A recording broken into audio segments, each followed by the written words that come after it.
Right, so you guys prone to seizures? With each other? No? I don't know, but did they suffer seizures in Sydney? No? It's like you're covering your face, it's like, I ain't got time for no seizure. Alright, we've got time for another act, of course we do. And you're taking a swig at, I'm assuming that's water and not vodka. And you got the right hat for it though, look at it. It's like, yes, get the alcohol into it. Secret agents. You brought him in from Sydney to check out the Brisbane comedy. We go back and report to them and say, we've got nothing to worry about. We got a strong scene here, don't we, fellas? You're like, yeah, whatever. Yeah, it's like, it's better in New York, man. Alright, we're ready for the next act, ladies and gentlemen. Alright, let's get that round of applause going. Got a big round of applause. Massive round of applause. Huge round of applause. For the next act, Santa.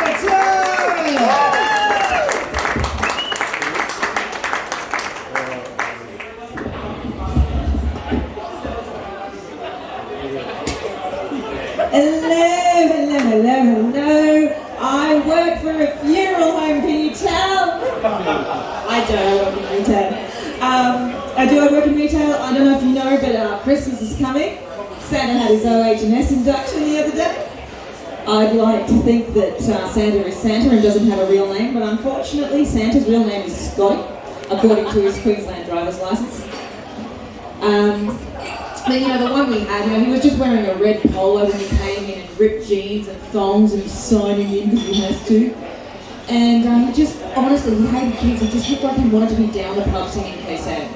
He did not want to be there at all. The last plane out of Sydney is almost gone. But yeah, so customer service, retail, it's an interesting, it's hard. I think everyone should get an IQ test before they're allowed in the store. Like, if you've ever worked in customer service, you would feel possibly the same way. I got someone coming up to us the other day, and he says, I noticed you have a 20% special on Lego. Lego Classic. To me, this Lego that I've decided that I like is a classic. Can I have 20% off it? I've come all the way from Garden City for this. Mate, this is not the project. I don't care about your journey or what it means to you. Go on. You can't have 20%. But no, so it's just like people choosing their own discounts on whatever they like, however they like it. And then we get the returns. Like last year, someone came to us and they returned a tree, like an artificial plant, like this sort of thing. And they returned it to us because it was too green. Like in reality, like I know she'd taken it home for Christmas, used it for Christmas, and then brought it back on Boxing Day. But she returned it to us, and her excuse was, your tree is too green. With a straight face, twice in a week. I can't take my parrot back to the taxidermist because there's not enough light behind its eyes. Keep it. And then when I'm not at work, I love social media, but social media doesn't love me. Social media's been a bit rude to me. It's decided my life trajectory before I have. It started with the single dating sites. It didn't work. I didn't click on those ads. So then it started with wedding dresses. You must need wedding dresses, definitely. No, I didn't click on any of those ads either. So Facebook's starting to get a bit confused. Oh, you don't need wedding dresses. Oh, you must need IVF. You need IVF. I know your birthday. You need IVF. Didn't click on any of those ads. Divorce lawyers. Time for divorce lawyers. Everything else has failed. Didn't click on that. Then we got to superannuation, retirement villages, and funeral plans. And I just was waiting for the ad for the second-hand coffin on Facebook Marketplace. And then it happened. Like, I'm not kidding. The poor guy, he was buried for 3 years by his family in a steel coffin, and they decided that they want to cremate him. So, they were selling the coffin only slightly, so it was on Facebook Marketplace.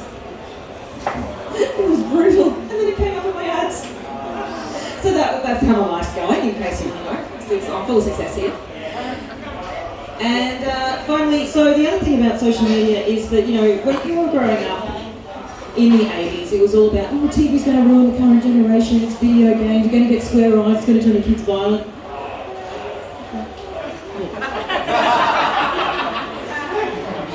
I'm just going to watch it. This is not. Hi.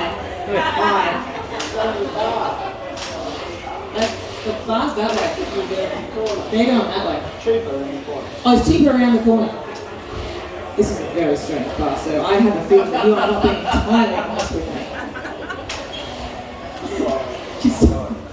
She wasn't tired before. Did she tell you that she's tired sometimes at home? Yeah. Oh, at least I feel like we were on the same page. But yeah, so Facebook, they used to tell kids, TV will give you square eyes, video games will make you violent, video games will destroy your kids. And, they're watching the current affair, and now it's social media. Social media is to blame for everything. The world's problems, it's social media. Someone's fallen over, it's social media. She's gone and left the room halfway through your set, it's social media. But in reality, social media is not that new. It's really not, because, Facebook is 17, so it's nearly old enough to vote. Google is 23, so there are people in this room who have never known the pleasure of a sticky Cosmo in a share house because you've never needed it. Because Google's older than you are. And then there's YouTube, which is 16, which is too old even for Prince Andrew. And finally, so I don't know, has anyone watched The Real Love Boat, reality TV? What do you have, lives? Yeah, so I don't either, I can't stand it. But I was just thinking, there's a species of octopi that I love. And so when a sexy lady octopi swims past, the bloke just detaches his dick and just flings it in her general direction. And then he swims away to that. So I'm thinking The Bachelor next year. It's going to be epic. Thanks guys, see you later.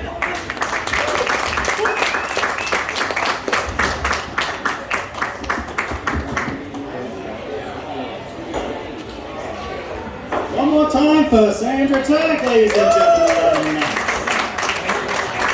All right.